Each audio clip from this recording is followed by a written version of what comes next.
This is Mark from the QuickBooks team. The final step in the sales process is to record your bank deposit. We'll go over how to do this using the undeposited funds account. This lets you group multiple customer payments together into a single bank deposit. However, this step is not necessary if you already deposited the funds directly into your bank account in QuickBooks during the receive payment process. Let's open the chart of accounts. Note your navigation may look like this. And look for undeposited funds.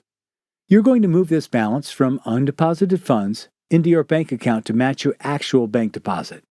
If you want to know how payments get into undeposited funds, we cover that in our videos on how to record an invoice payment and how to record a sales receipt.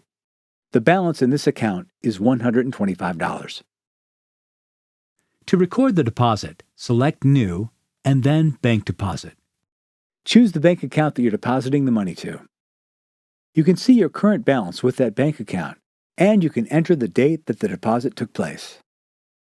QuickBooks shows all the transactions from your undeposited funds account.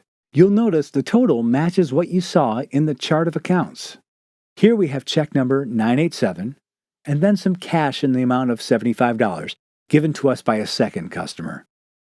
We're depositing both payments at the bank, so I'll add a check mark next to each transaction. Now we see that the total deposit is $125. If you're depositing any extra money along with these customer payments, you can include any additional deposits in this section. The key to this entire process is making sure that your deposit in QuickBooks is for the exact same amount as the deposit you see on your bank statement. To complete the process, select Save and Close. Now, in the chart of accounts, undeposited funds has gone down to zero, and the $125 balance moved into checking. Now, try recording a bank deposit of your own.